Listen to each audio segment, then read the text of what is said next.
I just want to thank you so much for coming out tonight to celebrate Jennifer Egan and her new novel, Candy House. Maybe we can just make some noise.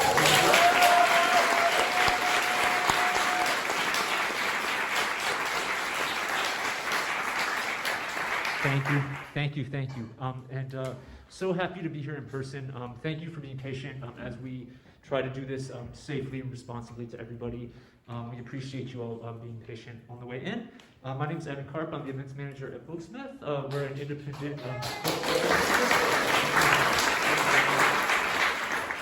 and mainstay of the Haight-Ashbury district, this neighborhood, since for the last 46 years. Some of you may know we just moved over this past year. We're now at 1727 Haight. I hope that you'll stop by and visit and do some shopping. We're open from 12 to 7 every day. Yeah, so we're just going to get into it. Jennifer Egan needs no introduction from me. She's the author of 6 previous books of fiction: Manhattan Beach, winner of the Andrew Carnegie Medal for Excellence in Fiction; A Visit from the Goon Squad, which won the Pulitzer Prize and the National Book Critics Circle Award; The Keep, the story collection Emerald City; Look at Me, a National Book Award finalist; and The Invisible Circuits. Jenny asked me not to read the full bio, but I feel like I need to at least read all the books because we have them all for sale out in the lobby. So.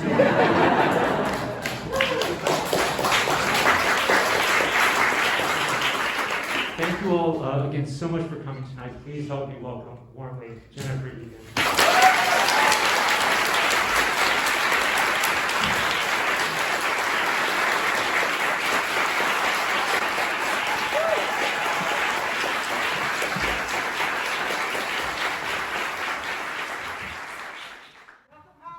Thank you. Oh my gosh, it's so great to be here. One of my first readings ever was at the Booksmith.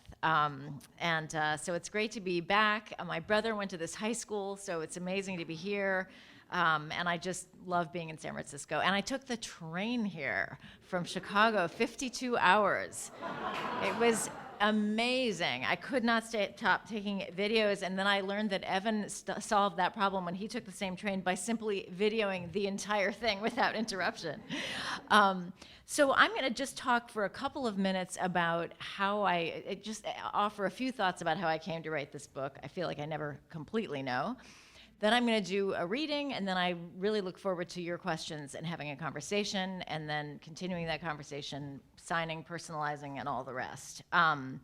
So I've been thinking more and more about the relationship between fiction writing and dreaming. And I'm struck by the fact that we really all create these amazing works of narrative art when we're asleep. We take the stuff of our daily lives and we turn them into sometimes kind of obvious symbolic texts, like, what's that loud noise? Oh, it's my alarm. Or in my case, I have to play Ophelia. It's always Ophelia. And I have a general sense that I'll be fine because I dimly know the play. And I sort of then have this terrible reckoning where I realize I actually don't know any of Ophelia's specific lines and also have never acted. And so it's a terrifying dream of ill preparation. But the truth is that a lot of dreams are so much more interesting than that. And they are full of mystery and beauty, and they can be very haunting. They have a lot of narrative power. I still remember little snippets of dreams that I had years ago, and I think we all know that feeling of being kind of haunted by a dream the next day. So I feel more and more that fiction writing is the dream life of the culture that makes it. And in a way, every work of art is that. And those of us who are creating the artifacts are, to a large extent, relying on those larger cultural forces operating through us. And I feel more and more that any value and power that my work has is really due to the degree to which I've been able to let those larger forces kind of inform the work so that it feels relevant to this time and hopefully becomes an artifact at a later point that is useful about revealing this time.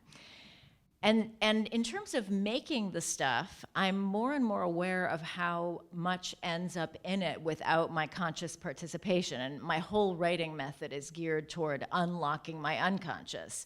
And I have all kinds of ways that I try to do that. I write fiction by hand. I try to fill a certain number of pages, so I make an incentive to just keep going rather than pulling back and asking if it's any good. I can't really read my writing, which helps. So there's not a lot of judgment. And I only read over what I've written the next day to re-enter the flow and keep going, and it's very improvisational.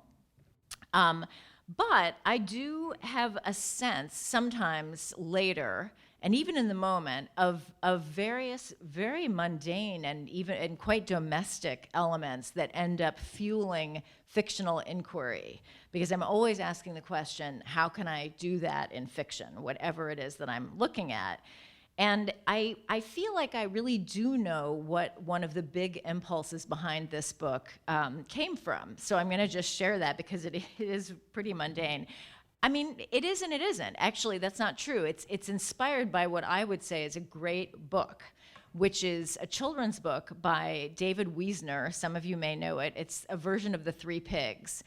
And it's a little more of like a 7 and 8-year-old version of The Three Pigs than like a 1 and 2-year-old version. And there was a period where my kids loved this book, and I read it to them again and again and again. And the conceit of the book is that, so Wiesner is a remarkable draftsman, and the images are absolutely beautiful. So the story begins as usual with the three pigs building houses. The first pig is building a house out of straw. The wolf comes along and blows the house down.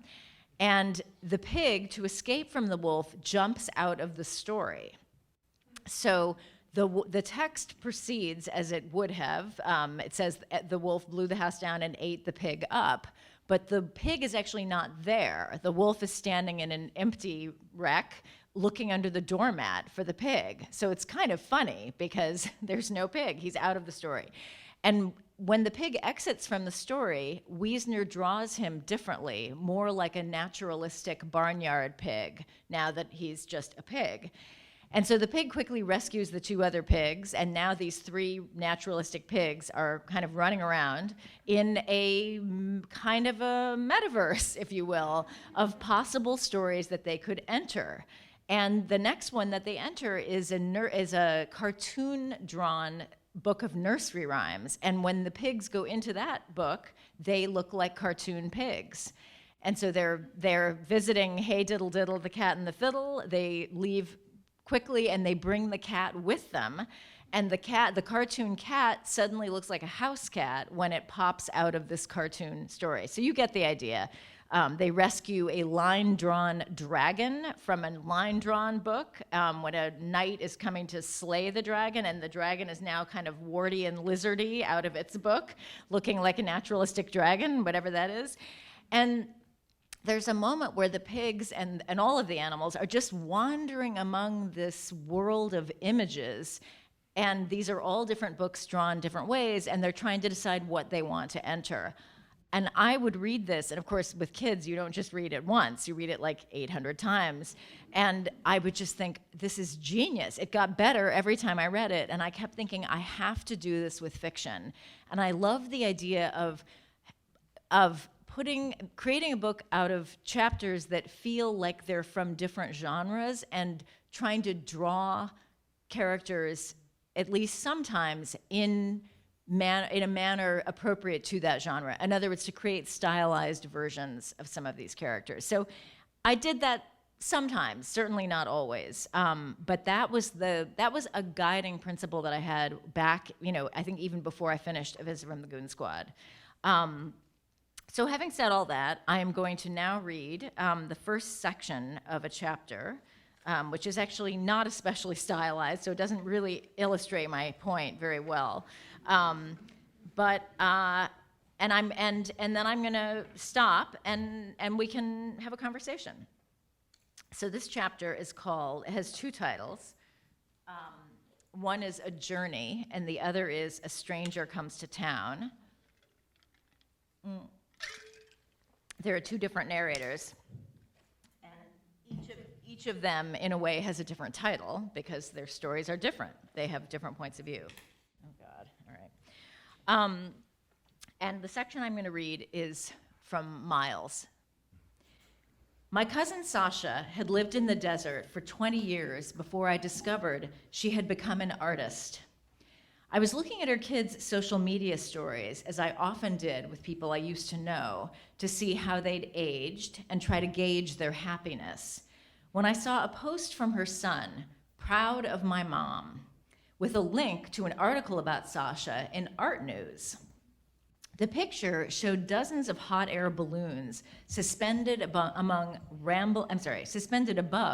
rambling, colorful sculptures stretched out across the California desert. According to the article, Sasha made these forms out of discarded plastic. Later, she melted the sculptures down to create compressed bricks that had been displayed and sold along with aerial photos of that same plastic in sculptural form at art galleries. Sasha, what the hell? If anyone had required proof that life's outcomes are impossible to predict, this development would have supplied it. Sasha had been a fuck-up all the way into her 30s, a kleptomaniac who'd managed to pilfer countless items from countless people over countless years. How did I know? Because right before she married Drew in 2008, she started returning things. Everyone in the family received an item or two, sometimes of so little value that it was amazing Sasha remembered what belonged to whom. My dad got a Bic pen, the kind they sold in bags of 20 at Staples. I, too, received a pen, but mine was a Mont Blanc worth several $100s. I'd nearly had a brain hemorrhage when it vanished after a family dinner at a Korean restaurant while I was visiting New York. I'd phoned the restaurant, the taxi authority, the MTA. I'd retraced my steps through Koreatown, bent at the waist to scrutinize gutters. When that very same pen showed up in my mailbox a couple of years later with a handwritten note that began, "Since my teenage years, I have struggled with a compulsion to steal, which has been a source of great anguish to me and of loss and frustration to many others," I called my dad. "I know," he said, "I got a Bic. I'm not even sure it's mine. It might have belonged to the restaurant." "Can we please be done with her, Dad?" I asked once and for all. "She's incorrigible." "She's the opposite of incorrigible," he said. "She's making amends." "I don't want her amends. I want her to disappear." "What makes you say things like that, Miles?" I remember exactly where I was standing when we had that conversation, on the deck of the lakeside Winnetka home Trudy and I had over-leveraged ourselves to buy. She was pregnant with Polly, our first, and painstakingly decorated together the site of a planned domestic idyll of children, holidays, and family reunions that we'd rapturously envisioned since meeting at law school at the University of Chicago. Holding my phone, looking out at twinkling Lake Michigan, I understood with sudden clarity that doing the right thing, being right, gets you nothing in this world. It's the sinners everyone loves, the flailers, the scramblers, the bumblers. There was nothing sexy about getting it right the first time. Fuck Sasha, I thought. I'm fully aware that Sasha emerges from these descriptions as sympathetic, whereas I come off as a moralizing prig. I was a moralizing prig, and not just toward my cousin. My father, who treated Sasha as a daughter and whom I saw as her enabler. My mother, whose romantic adventures since my parents' divorce I found sickening.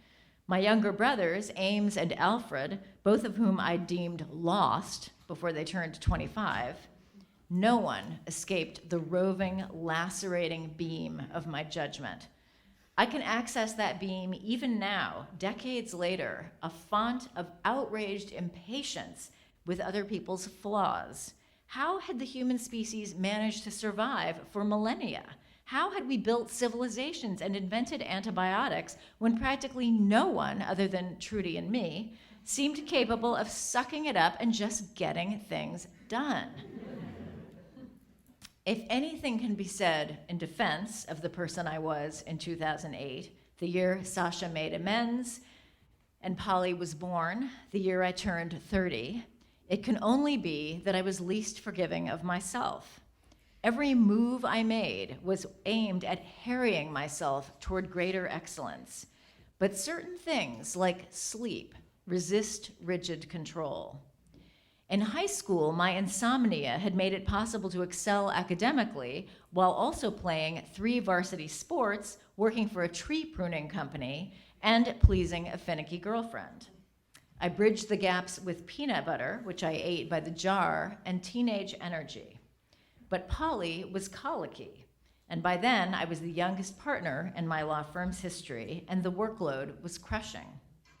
I started taking sleeping pills at night and Adderall in the morning to get me going, and eventually throughout the day to keep me sharp. When the Adderall made me jangly, I'd calm down with Xanax or Percocet in the afternoon before knocking myself out with more sleeping pills at bedtime. I saw this metabolic tinkering as nothing more than taking care of business, and the ease with which I chemically managed my deficits, coupled with a slight drug nausea I often felt, made me doubly impatient with everyone else. I became, as they say, irritable. Hard to work for and harder to live with. My high standards intensified the pressure I felt personally, which meant that I wasn't home with our kids enough, 3 and 5 years, in keeping with our plan, or much of a partner for Trudy, who had suspended her law career to enable our child rearing, sexually or in any other way, all of which made me more irritable because I sensed that I was failing when all I'd ever done my whole life was try to succeed. To the naked eye, things still looked fine at that point. I was bringing in business and seeing it through, albeit at the cost of some popularity at my firm. At home, everyone seemed happy, as I reminded myself daily by checking Trudy's Facebook, later her Instagram feed. She was a genius at capturing offhand moments and making them look iconic. Scrolling through her trips to the beach, the park, the zoo, often with our neighbor Jana and her 4 kids, ice cream dribbling from chins, a video of crayoned pinwheels twirling in the breeze. I could actually feel my heartbeat slow, my blood calm. Any fragment of time I'd managed to rest from work and spend with them was always front and center, and I gorged on Trudy's shots of Polly hugging me, of Michael, our older son, throwing me a ball, of me spooning mashed bananas into the mouth of Timothy, our baby. Everything was fine, I told myself, drawing deep breaths at my cherrywood desk in my towering, glassy office. They were still there, still happy. We were happy, all 5 of us, in our beautiful home by the lake, exactly as Trudy and I had fantasized after making love between law school classes, just waiting for me to come back. In 2013, with the opioid crisis exploding, my doctor, until then a trusting prescriber of whatever I told him I needed, abruptly put the screws on. The prospect of being cut off from my prescriptions awakened in me a naked terror. I could no more function without those pills than I could without oxygen. My sleep, my focus, my ability to work and relax, all of that would end. I would end.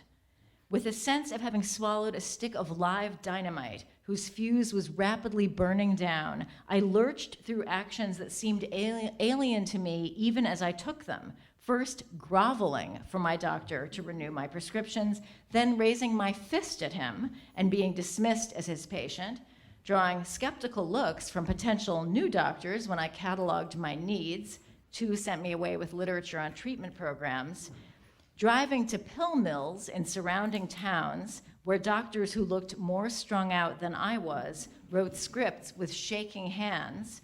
And finally, on learning that Illinois would soon be enacting a prescription drug registry to keep people like me from collecting scripts from multiple doctors, forking over several $100s to a pill mill doc in exchange for an introduction to a bona fide drug dealer. Damon and I would meet in our cars at an appointed corner and drive until we were able to stop side by side at a red light under one of several sets of elevated tracks whose dappled shadows obscured what took place below. We rolled down our windows, and I tossed an envelope full of cash into his car. Damon, who could have passed for a junior litigator in my firm, tossed a baggie full of drugs through my window, flashed a grin, and off we drove. It was a triumph of efficiency. Why had I wasted so much time wrangling doctors?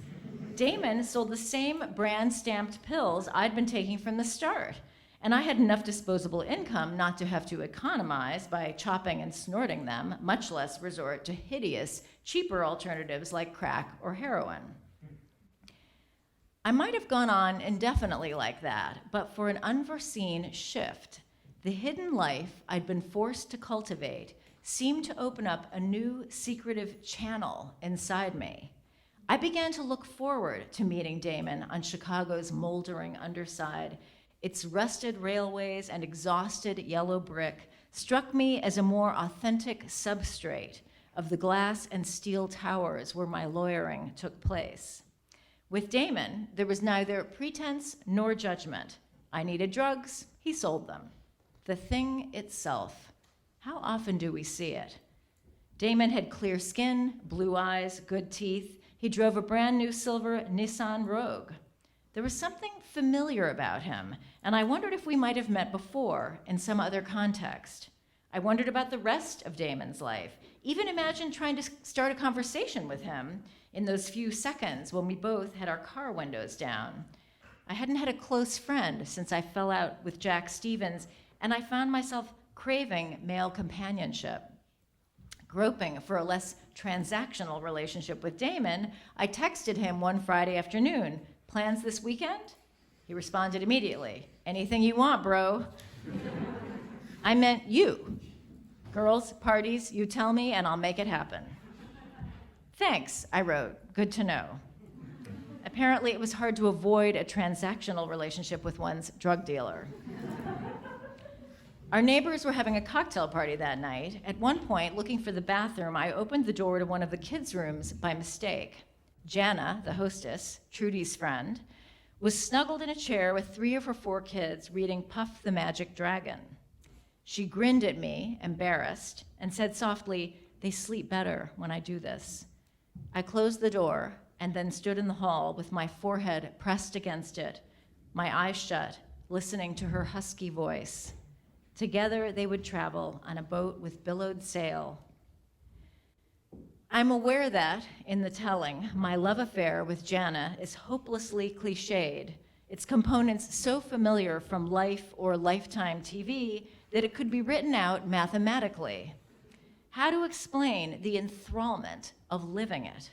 My family and work, so long the crux of everything I did, became thin topsoil over a deep, bitter root system where my real life took place. Once I'd entered that system, it was all I cared about. As with Damon, who I patronized on an accelerating schedule, there was no pretense with Jana, no restraint, the thing itself. 7 kids and 2 spouses between us were nothing against our mutual longing, and we fucked in bathrooms, on cold sand by the lake after dark, and in Jana's basement rec room during the small hours when neither of us could sleep. I adored her with a heedlessness poor Trudy had never glimpsed in me. I'd never seen it in myself. I told Jana I would die for her, and I think I assumed I would have to.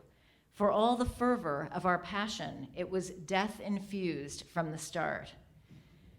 4 months into the affair, Trudy confronted me on our deck after the kids were asleep. Dry-eyed, she explained that she had tolerated my distraction and absence for years, believing it was all to the purpose of our shared domestic vision, but she'd mistaken my character. There was no room to negotiate. She had already filed for divorce and wanted me out of the house by the end of the week. As I listened, the pilot light of my terror roared into flame, and I was engulfed by a sensation of apocalypse. My hands shook too hard to hold a glass, so I shoved my head under the bathroom faucet and swallowed several Xanaxes to try to calm down. I texted Jana and waited outside her house in my car. It was October 16th, 2014. With Jana beside me, I hurtled toward Chicago while trying to explain that the time had come for the 2 of us to run away together, but my speech was garbled and I was driving erratically and way too fast, which led to Jana pleading, then screaming to be let out of the car and my refusing, all of which culminated in a single car accident at 90 miles per hour on Lakeshore Drive. My car flipped, flew, and plunged into the shallow lagoon just south of Diversey Harbor.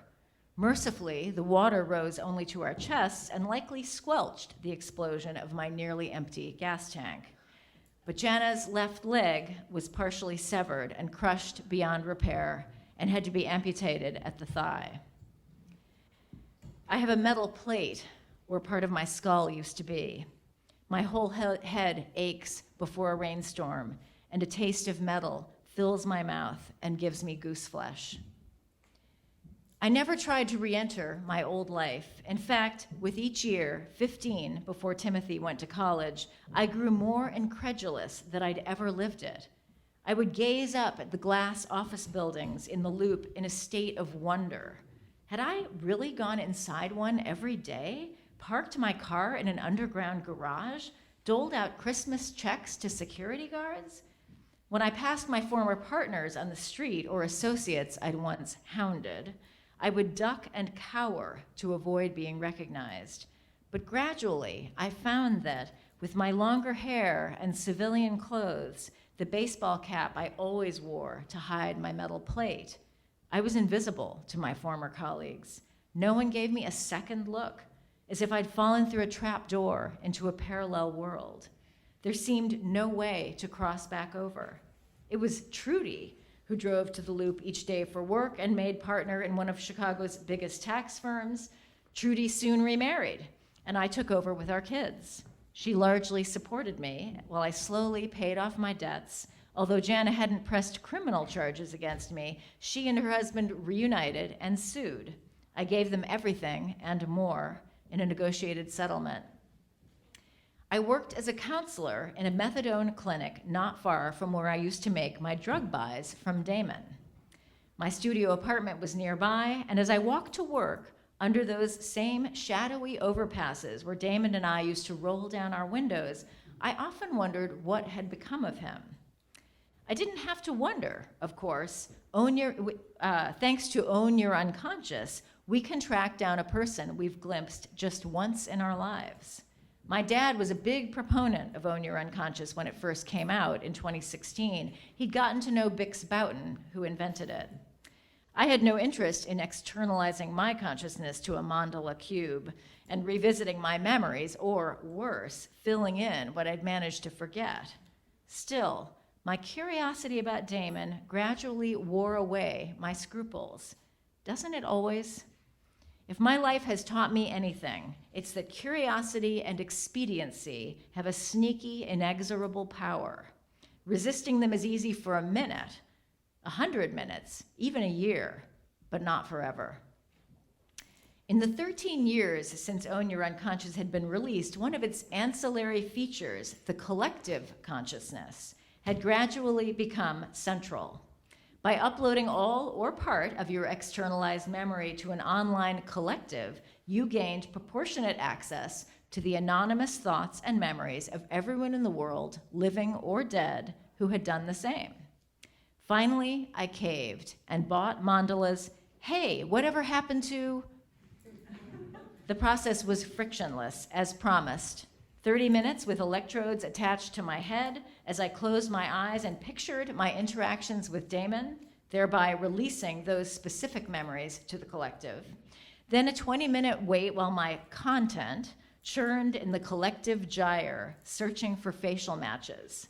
As I watched the wheels spin on the desktop computer in my studio apartment, I noticed I was gritting my teeth. I wanted Damon to have achieved something great. What that meant, I wasn't sure. Stockbroker? Managing partner in my old law firm? Governor? Illinois joke. I had the story soon enough in the form of scattered gray grabs from the collective consciousness, people's anonymous memories that included Damon. I watched teenage Damon in prep school slacks, whittling the underside of a desk, then slightly older Damon hyperventilating in a teen group therapy session in deep woods, firelight lapping his anguished face, young adult Damon gazing out the window of a college classroom at a crisp white steeple, and around the same time, same haircut, sweatshirt, Damon hawking stolen stereo equipment from the rear of a Toyota hatchback. Damon, as I knew him, a young man toiling for a drug dealer to pay off some kind of debt. The last gray grab, dated the previous year, showed Damon in orange, doing push-ups in a penitentiary yard.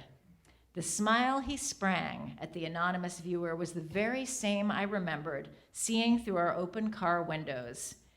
I realized that the person Damon had reminded me of was myself, another white male who'd managed to blow through countless advantages and opportunities and fail catastrophically. The knowledge that he'd fared worse than I had was depressing, literally. I became depressed. I hadn't realized how badly I'd wished for Damon to thrive. In the recovery world, we often speak of outcomes. Who succeeds in treatment, who relapses or disappears or dies. My ability to stay sober was more than explained by my ACE score, the metric for adverse childhood experiences, which in my case was an almost unheard of 0. Loving family, no incarceration, addictions, or domestic violence, all of which raised the question of why I'd turned to drugs in the first place. Was there some trauma I'd repressed? That was entirely possible. Own Your Unconscious has turned up all kinds of repressed brutalities, and thousands of abusers have been convicted based on the evidence of their victims' externalized memories viewed as film in courtrooms. But what I kept coming back to was my cousin, Sasha. Her ACE score would have been very high. Her father, an embezzler, vanished when she was 6. As a teen, she'd fled the country and drifted through Asia and Europe for a couple of years before my father tracked her down in Naples and persuaded her to come back.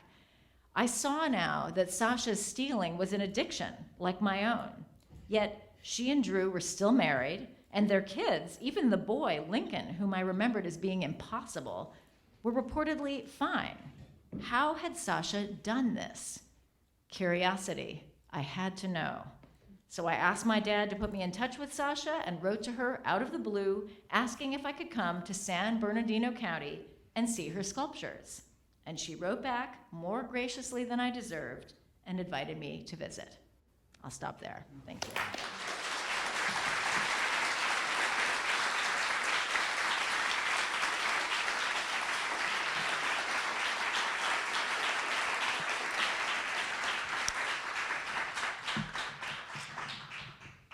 Okay, I am ready to talk about anything now. So if you have a question, raise your hand and I'll come to you. You can also shout it out. I can't totally see you. Hi. Can you hear me through my mask?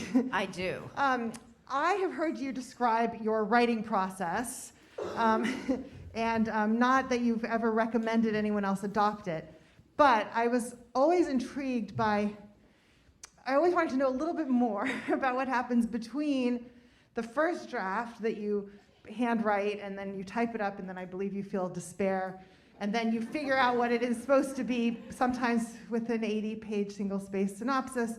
And that part, like the part between the despair or during the despair, and as you figure it out, like what are you figuring out? Are you keeping sentences, characters, plot points? What are you throwing out? Well, I think, so the despair comes when I'm subjecting what is basically improvisation with all of the excess and messiness and sloppiness that you would expect to the rigor of being a typed manuscript. So it reads badly, let's say. So there's always a kind of horror at seeing that. But then I'm also, as I experience that horror, or sometimes I have to wait a little and let the horror dissipate, I'm asking myself a few basic questions. One is, what does it seem like it, well, I guess on a most basic level, like, is it alive? Is there life here? And even, I mean, so far, I'm glad this is made of wood. So far, I've never written a whole manuscript and found that there was no life, except the very first novel that I wrote, actually. It was fully dead, because I hadn't discovered another important part of my writing process, which is getting feedback, so that doesn't happen. Anyway, so I'm asking myself, is it alive? And just basic questions like, where does it feel alive? You know, it's a very instinctive process in a way. And then that question, or the answer to that question of where it feels alive, helps me to understand what it might be. You know, what is interesting about this? What does it feel like it is? And so the outline that you mentioned, which usually is pretty long the first time, is both taking stock of what exists, in other words, actually codify, just writing down the structure of what I've got, but also trying to create basically a list of tasks on a narrative level that I hope will bring it one step closer to being what I hope it can be.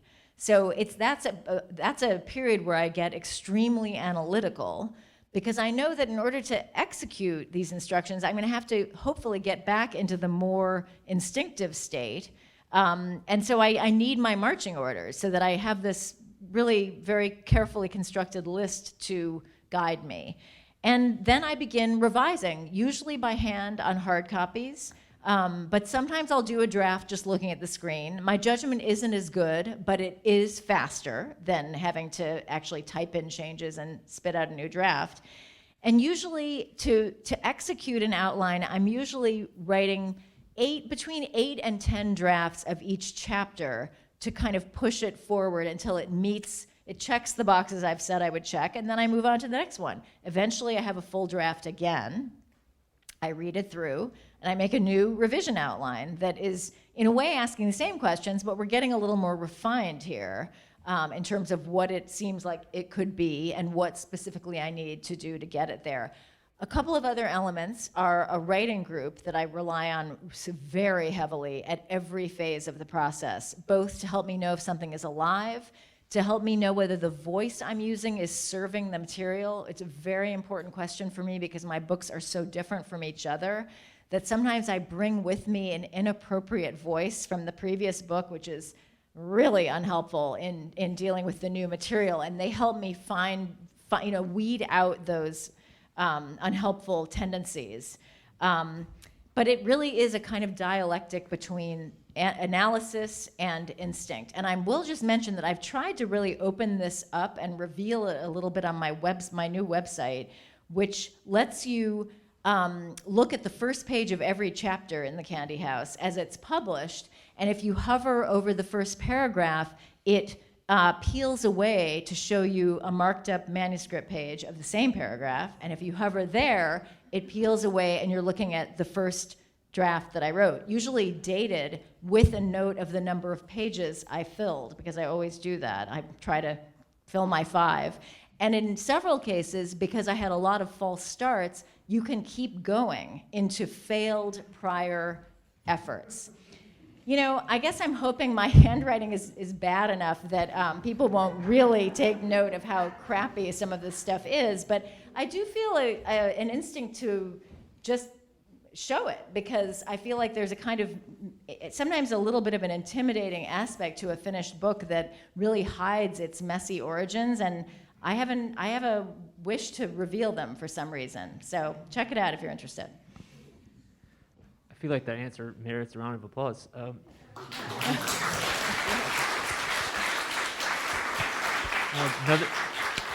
Another question? Is it possible to turn the lights on me down a tiny bit and maybe turn the lights on the audience up, because I actually can't see anything. So I'm dimly trying to look in the right direction, but I'm not sure it is the right direction. Hello. First, I wanted to say thanks for one thing you did last year.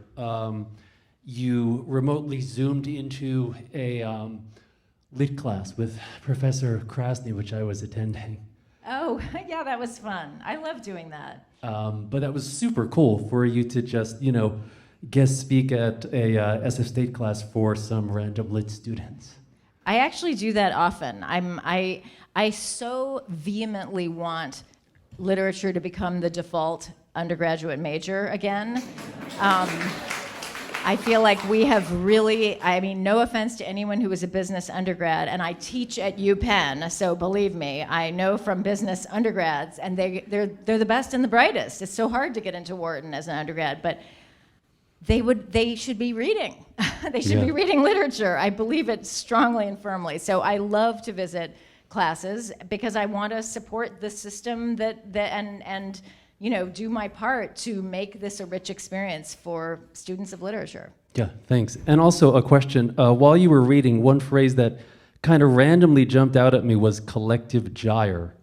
And I think that word is in a Yeats poem. And I was just sitting here kind of wondering if that poem about the center that cannot hold was in any way feeding into what you wrote. And I think that word actually has some personal meaning for Yeats.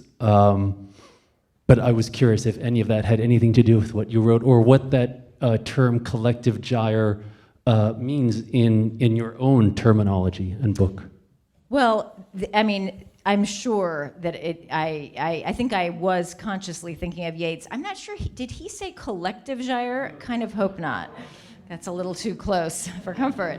You know, I mean it kind of literally. In the world of this book, there is a collective consciousness that consists of this. I do picture it kind of turning, but I guess I'm thinking of something like the Milky Way that's always moving, and yet feels infinite. But in a way, that's the kind of reference that, I mean, I think in a way we all know that poem. But it's not the kind of thing I would do consciously. That's exactly what I mean when I say that my goal is to try to let as much of what I know without consciously in that moment knowing it, flood into the work as I can, because it just adds richness. It's like the silt of the world I am amidst entering into the work, and I really want that. Sometimes it's so obvious I have to remove it, actually. Thank you.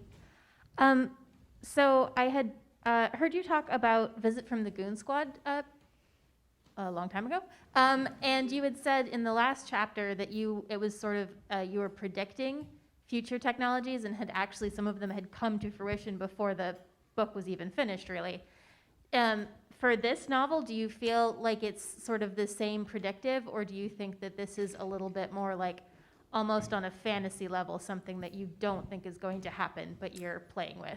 Well, I would say it's both. I don't think we understand the brain even one iota enough to figure out how to externalize consciousness. So in that way, I guess it's fantasy, but what I really think is that it's what we already live with. It's very close to what the internet is already doing. And so I think one reason I kind of liked it is that it was in this little spot where I like to find myself, which is writing about something that is both ludicrous and somehow plausible and even kind of familiar. I love being in that place if I can get there. And I should also add that, you know, the machine itself came to me very late. And in a way, I discovered what this machine would be and what it could do more through writing chapters like this, and because I was very interested in writing a story. This had been a long-term goal in which someone can find out what has happened to people they've glimpsed once. Because wouldn't we all love to do that? I mean, I'm not kidding about curiosity. Curiosity is what motivates me as a writer completely. So I had all these narrative wishes, but you can't just suddenly, I mean, or I can't just suddenly write a story in which people can do this. I mean, there has to be an occasion or a reason. Like, how are they doing it? Are they just doing it because I'm making them do it? That's not really good enough narratively. So in the end, I guess I ended up kind of inventing a machine that let me do everything I wanted to do in my novel. I mean, the novel is the machine in the end. But this machine appealed to me partly because it felt so close to what we already experienced, and yet like an absolute impossibility. question?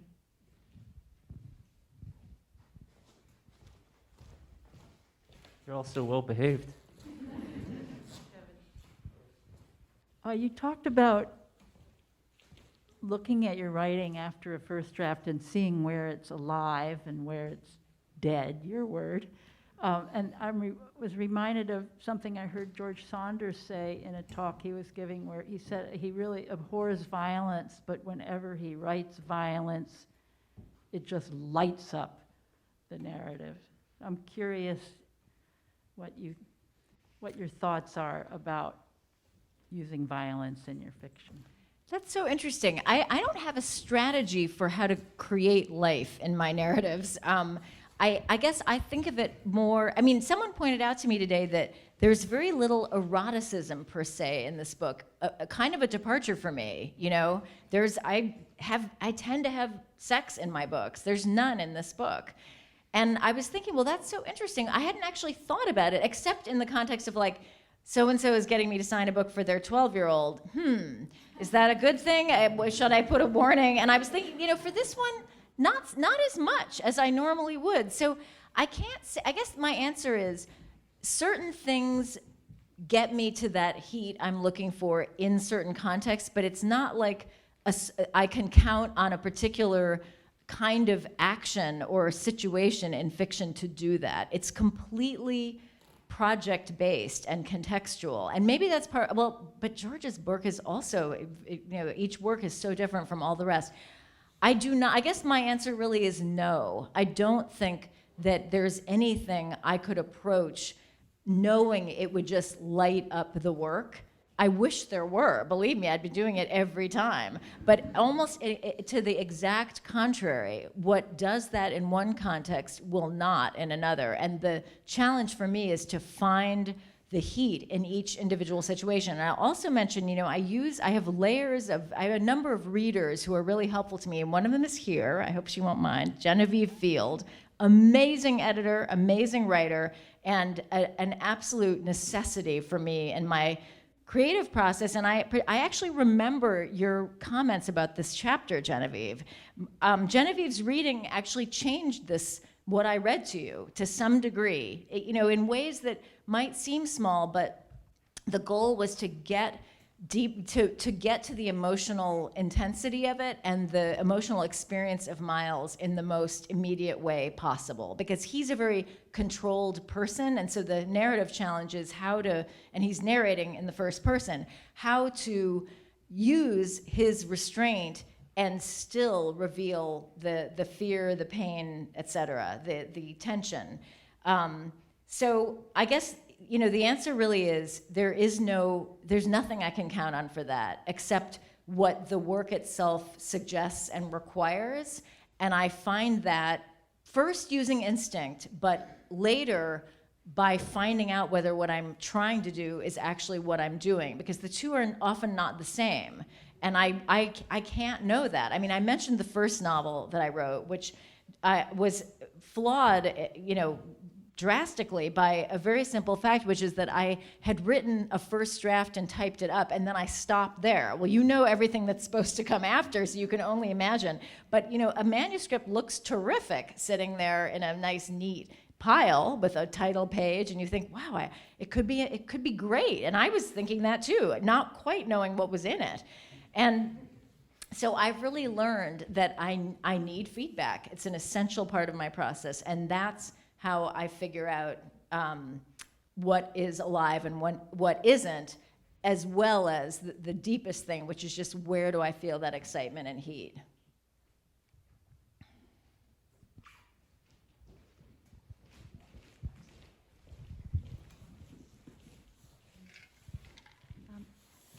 Thank you so much. I had the pleasure of hearing you speak at Emerson a few years ago when Manhattan Beach came out. And you said, if I remember this right, that what drew you to literature is that that's the art form that best captures the working of human mind, the consciousness. Could you talk a little bit about how you feel that actually happens in the process, and maybe also for you, when do you feel that it's happening in the draft that you're working on? Well, I think that what I think is for me, special about narrative art is the feeling of interiority and kind of deep intimacy that converge on the invasive. And that was something I was really interested in here. Because again, the idea of this machine that lets us see inside people's minds in this totally immediate way gave me license to use what I have come to think of as invasive omniscience, which really interests me. And which could be another way of describing, Google's relationship to us, for example, or Facebook's relationship to us. Anyway, I think the way fiction does it, I think it is the project of fiction to do this, to actually bring us inside people's minds and do that thing that we can't do in real life, which is actually experience the interior life and thoughts and point of view of another human being, and if the writer has done their job well enough, feel that even decisions that are completely different from the ones we would have made are logical and reasonable and even inevitable in the mind and the thoughts of that person. Miles being a good example. Obviously he's doing bad things. He's not a likable character. That shouldn't matter. We should still want to know what happens. And I would add that, it doesn't always work. Some of you might have listened to that and thought, yeah, but I just don't like him, so I don't care what happens. If that happened to you, then I failed you. It's not anyone's job to like what I'm doing. It's my job to make it matter. But it's impossible to do that for everyone all the time, of course. I do my best. That's all any of us can do.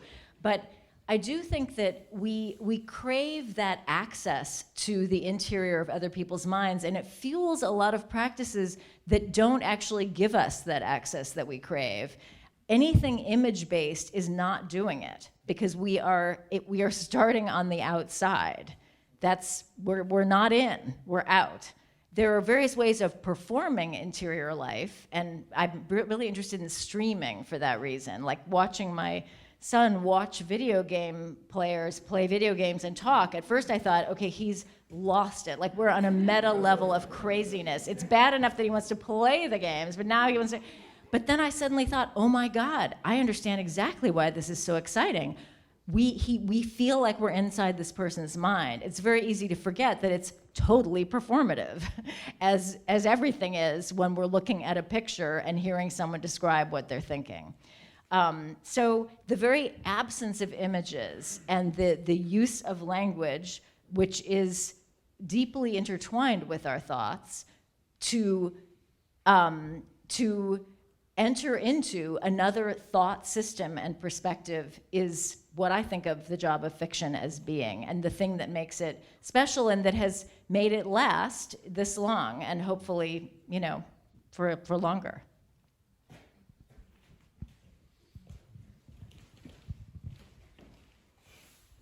Hi. Speaking of that interiority, I'm curious how you decide which characters are written from a first-person perspective versus like third-person. Is that like instinctual, or have you ever had to switch halfway when you've been writing from one perspective or the other? That's a great question. It's usually pretty instinctive. I mean, in this book, another thing that I really enjoyed about my machine is that it let me do both at once, in a way, because I have people writing in the first person, but they're inside another person's mind, looking through their eyes, and therefore describing what they see in the third person. So I loved that compression. It's another principle I always carry with me in writing fiction, just compression, because life is so complicated, the world is so complicated, our perceptions are so complicated. To suggest all of that enormity in as brief a space as a book, even a really long book, which this isn't, requires massive compression. So I like it when I'm doing more than one thing, and ideally when those two things are opposite of each other. It creates, I hope, a feeling of compression. In terms of just a more general question about those kinds of craft choices, they tend to be instinctive. often I will, for example, in Goon Squad, I really wanted to use I'll use an example from this book. I really wanted to use first person plural, we. Partly because I had never done it. It can work well. I've seen it. The Virgin Suicides is kind of the famous book, Jeffrey Eugenides, which I remember reading, being like, oh my God, how did he think of that? So I really wanted to do it. So I had that craft goal, but I tried a lot of different milieus and found that it wasn't helping me. And by that I mean, instead of feeling like it was a portal into a kind of freedom, that it was loosening me up, I felt very constrained by the device. And so when that happens, it's a sign that I'm imposing a structure or a narrative approach rather than finding a story that requires that narrative approach to be told. Huge difference. And I can feel the difference, because one is like being, in a straitjacket, and the other is a feeling of great openness. So I had to, it was a lot of trial and error until I finally found the right place where I could do that. So sometimes I start with the goal, and I have to find the material that will live in that atmosphere. But I don't think I've ever exactly had to make a change from first to third in something that I even was able to complete. Usually a problem like that becomes so insurmountable that I can't go on, even in my freewheeling way. I mean, if I can't fill those pages, if I've really reached a point where I'm so constrained I can't go forward, that's a sign that something is really wrong. So I will stop. Sometimes when I go back through that material, I can find another way forward. But I do think that although each method has its benefits and its costs, as with everything in life, with first person you gain much greater intimacy, but you're very limited in points of view. And in third, you have a much more omniscience, but it's potentially less intimate. But I do think that there is a kind of right way to do most things that really have enough integrity or power to them that we're really going to want to read them. There usually is a right way, and so I feel more like I'm kind of waiting to find that, or ideally knowing it right from the start. Another question?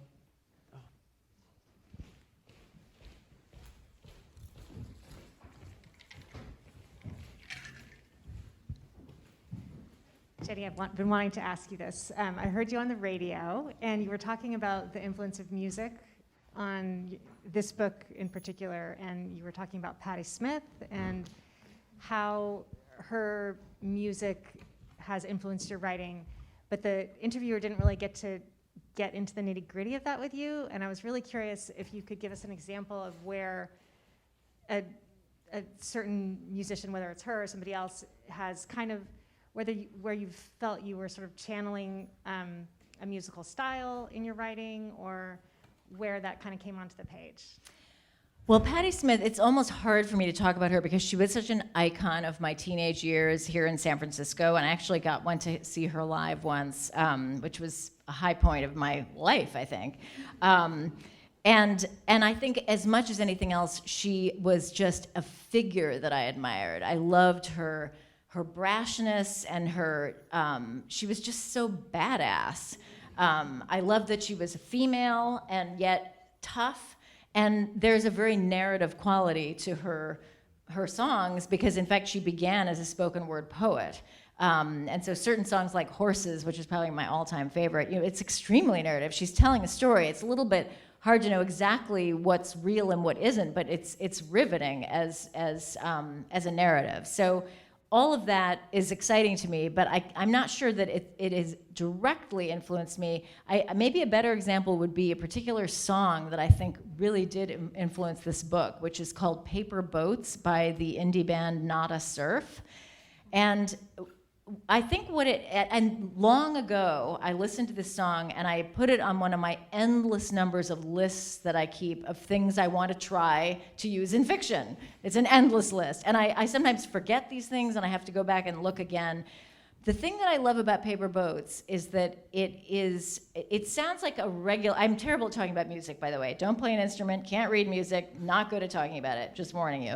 So we're listening to a song that sounds like, kind of a conventional song. It has lyrics and singing, and then the song, uh-oh, I'm so glad I'm not on the radio now. The lyrics, the singing ends. But another rhythm that has been amidst this singing the whole time, but a little bit obscured by it, continues after the singing stops. And in fact, it doesn't just continue, but it starts to gather force and instrumentation. And what you realize listening to it is that was there all the time, that in a way, the singing was just something on top of the real subject of the song, which is this rhythm, which has a very different quality to it, a little more ominous. And as the further instrumentation comes into it, that sort of warning note it seems to be striking is intensified. And I was riveted by that. And it goes on for a long time. The song, I would say a third of it is that. So the lyrics end and this instrumentation takes over, except that it was always there. It's just revealing what the song was always about. And I found myself thinking, that is a structure I want to use.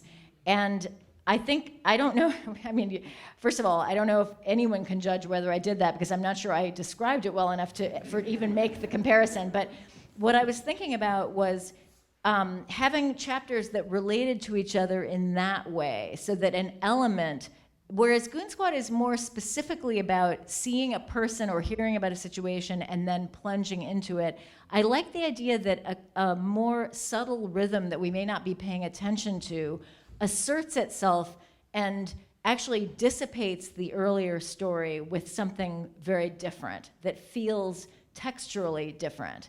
And these may just be words I tell myself to explain how I'm doing what I'm doing, but that's very helpful to me to have those ideas. So that's an example of a specific song having that impact.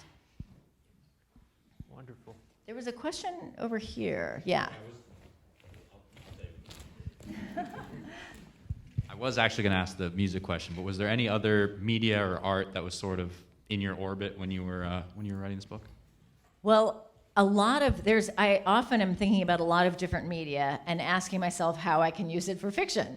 Over the years, my novel, The Keep, which is a Gothic thriller, was pretty directly inspired by the video artist Bill Viola, who made a piece that I think is called The Swimming Pool, which involves these very shadowy figures that I think he must have videoed with time-lapse videography around a pool, which I found just mesmerizing because they seemed sort of ghostly. So it struck me as a Gothic vision, and pools are such a common Gothic trope. So that's an example of a work of art having that kind of impact. I think in this book, the cultural products that influenced me the most are actually baseball and role-playing games, both of which I would not have had much contact with if not for my children. So in a way, this book is really, I think, a kind of book about parental love in disguise. I don't write autofiction, and I hate the feeling that I'm writing about myself, but when I was answering that question about why the eroticism wasn't there, why we're hearing about a lot of kinds of love, but we don't have that kind of sexual vibe here, I thought, I wonder if it's because it's so driven by this parental love that I have for my sons, and therefore a kind of fascination with their fascinations. So one of them was really into baseball, and we talked endlessly about baseball. I've been to more minor league parks in this country than I can count. I love baseball. I had ideas for this book while watching baseball games, sometimes missing the crucial action because I was taking a note. But that's one of the great things about baseball. But the thing that I really, there's so much time to do other things. You just have to make sure that you look up now and then. But the thing that I love specifically about it was that he helped me to understand that there's so much numerology in baseball. It's it's a very statistical game. You can actually write a game in symbols. And what he taught me is that you can also tell a story with numbers, because we would argue about why he wasn't reading enough, of course. And he would say, but I am. And I'd say, no, you're not. You're just looking at tables full of numbers. That's not what I'm talking about. And he said, but I am reading. They're telling a story. And we sat down one day, and he narrated the story of a player's career using a table full of his stats. And it was so poignant. Like, he said things like, look, you can tell he doesn't do as well after he moves to a new team. So at this point where he starts getting traded a lot, his numbers go down, and it's basically a story of how his career kind of dissipated as a result of that. So one of my goals for this book, which I was not able to meet, was to actually include a chapter that had only numbers in it. That's still on the list. But and then the other thing is role-playing games. So the other son was really into those, and we had a period where we would have a Dungeons and Dragons game in the kitchen and a Stratomatic baseball game, which is a statistical game that you play on paper. I never fully understood it.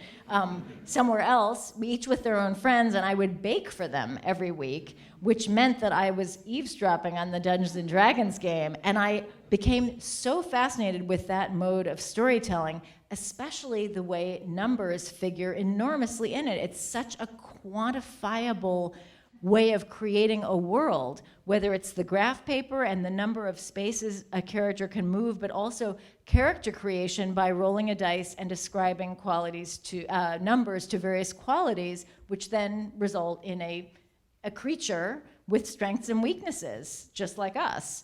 And so all of that was just mesmerizing to me, because all of it is storytelling of a sort that I hadn't really thought about. So I think those were the two big influences, and they're pretty present, actually. Not front and center, but underneath, those preoccupations are very present, I think. We have time for one or two more.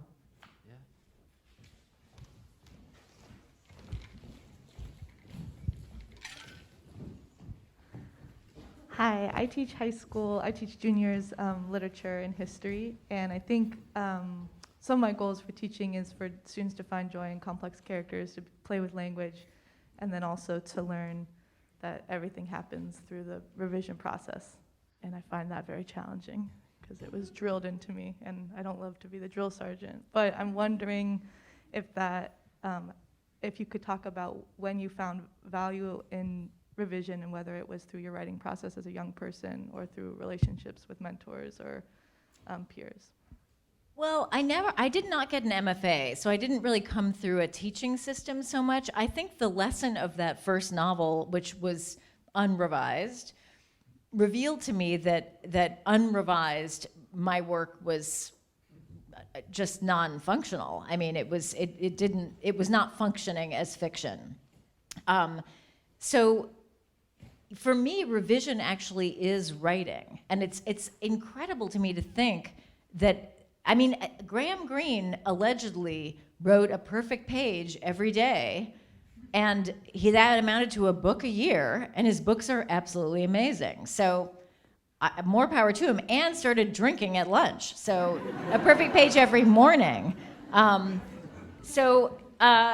It's not, I don't know that everyone relies on revision to the degree that I do. I will also say that for me, revision is actually the best part of the whole process, because then I'm out of this sort of existential miasma where I'm trying to discover/create a world that feels worthy of developing.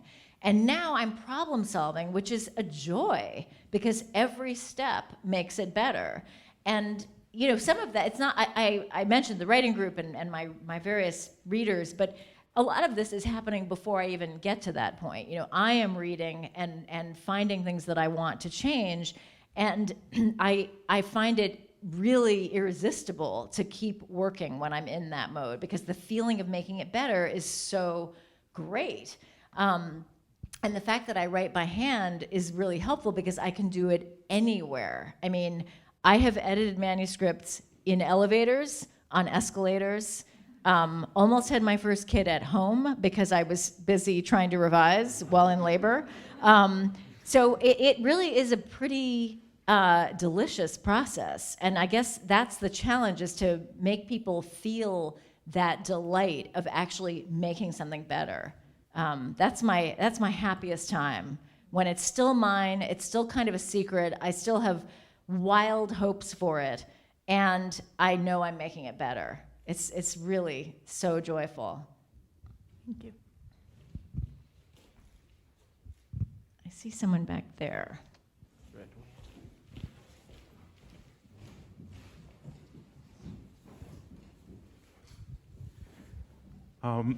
Yeah, well, thank you so much for answering all these questions and making me appreciate the book in a whole new light. I was just curious. The stories themselves stuff are like vignettes that are so absorbing, and they all have their own code in a way. Sometimes they speak with different diction and syntax. And you spoke about the theme of it being like fascination with other people's fascinations, or even parental love. I was wondering if you could speak more about how the overriding, what drew the vignettes into a structure for you in terms of purpose for each of them. Yeah.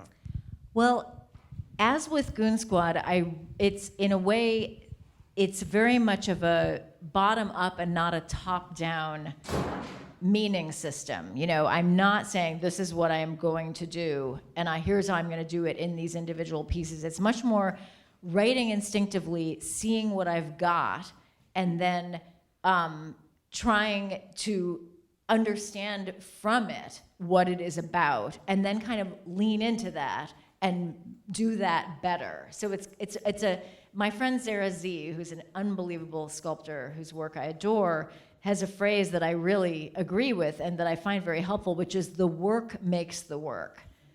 And her work, I think, sometimes is very much like mine, although she's a sculptor, so it's visual. But there's a way in which there's a kind of accretion that happens by just my looking at what there is and then working on from there. All of that said, in the revision process, I am thinking hard about what holds it together and what larger story I'm telling. And a lot of that comes down to structure. In both Goon Squad and this book, structure was one of the last things to fall into play. I mean, the overall structure of what follows what. With Goon Squad, I was absolutely wrong. I thought it would have a backwards chronology, and I discovered to my horror when I read it that it was really weak in that order. There was life seemed to be draining out of it rather than building.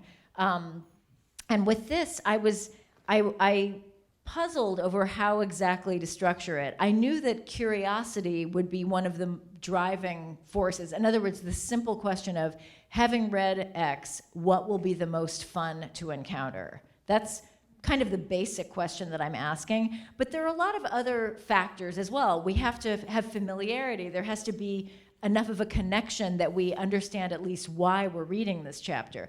I think that every book has its Achilles heel, usually more than one. And with this one, in my mind, it's more diffuse than Goon Squad. And in a way, that's inevitable because I'm following a network of people beyond into their individual additional networks. And there comes a point where it's hard to unify all of that.